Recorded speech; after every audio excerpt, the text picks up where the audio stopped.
Bonjour à tous et bienvenue.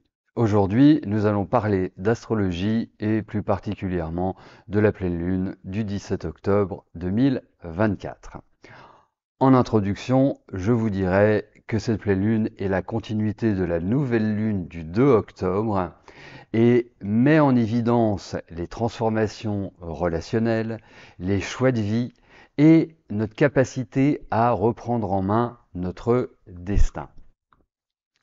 La pleine lune, sur le plan astrologique, est le moment exact où la lune et le soleil sont en opposition. En l'occurrence, cela se situe dans le signe du bélier et le signe de la balance. Cet axe est l'axe de l'individualité et des aspects relationnels dans son ensemble. Alors, au même titre que la nouvelle lune, qui formait une figure géométrique, le cerf-volant, cette pleine lune forme également une figure géométrique, le grand carré. C'est une figure qui est beaucoup moins facile et certainement beaucoup moins agréable que la figure de la nouvelle lune. Alors, c'est une figure qui se crée à partir de carrés. Les carrés, en astrologie, si nous faisons référence aux anciens, considéraient ces aspects comme négatifs, moi je les considère comme étant des aspects dynamiques. Et nous avons deux façons de l'aborder. Une, en se disant que nous sommes coincés, que nous n'avons pas les moyens d'agir, donc nous allons subir. Ou bien, en se disant que nous allons comprendre les messages, puis entrer dans l'action avec tact et réflexion, ce qui permettra de dépasser nos difficultés et ce qui nous obligera également à sortir de notre zone de confort et également à faire face à des oppositions extérieures fortes. La puissance de ces aspects ne concerne bien évidemment pas tout le monde.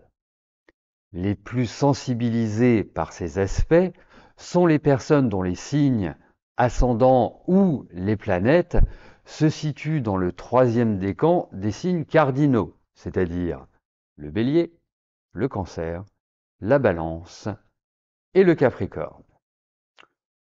Pour eux, soyez malgré tout sur vos gardes, gardez la tête froide, laissez passer tranquillement ce courant déstabilisateur.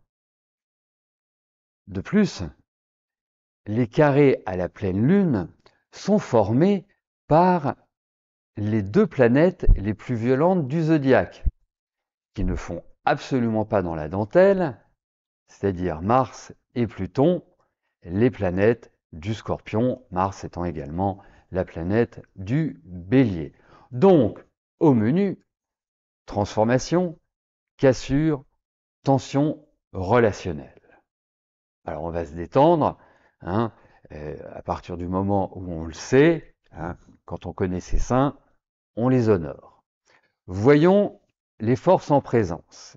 Commençons par Mars qui est en Cancer au carré de la pleine lune, donc au carré de la lune et du soleil. Nous entrons dans le monde des tensions relationnelles.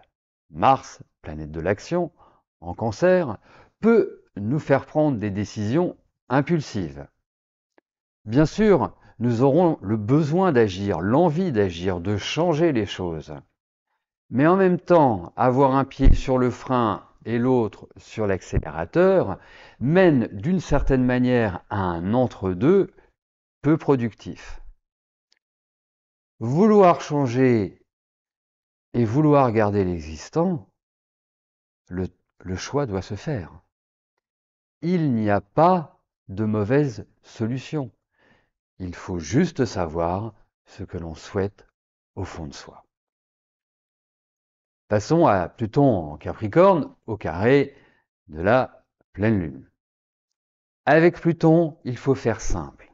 Son rôle est de transformer l'existant, de nous faire abandonner ce qui est devenu obsolète.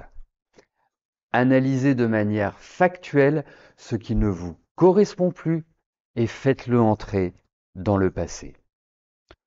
Autrement, vous serez confronté à des tensions intérieures qui ressurgiront forcément sur votre vie extérieure, donc sur les autres.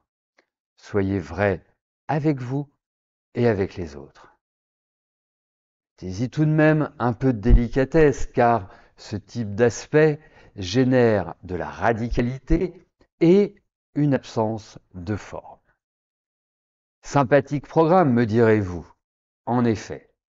Heureusement, quelques aspects vont apporter un peu de douceur. Avec Neptune et Vénus, une zone d'évolution sociale, d'expression et de partage de points de vue.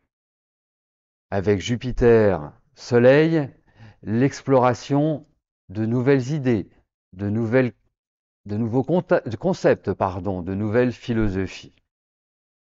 Alors, vous l'aurez compris, cette pleine lune, avec ses aspects difficiles, va soit, selon notre action, nous mener dans le mur ou nous mener à dépasser certaines situations de vie et à devenir nous-mêmes. Et c'est ça, je dirais, l'intérêt. Alors, ça ne se fera pas dans la facilité. Il faudra véritablement y consacrer de l'énergie, de la volonté, du dynamisme. Mais ces transformations relationnelles, ces choix de vie, cette reprise en main de notre destin s'avèrent quand même comme objectif hyper salutaire, hyper positif et sur le papier, qui ne le souhaiterait pas, en quelque sorte. Donc, c'est l'idée du programme de cette pleine lune. Alors, je vous remercie de votre écoute, de votre fidélité, et nous allons nous retrouver très prochainement pour de nouvelles aventures astrologiques. D'ici là,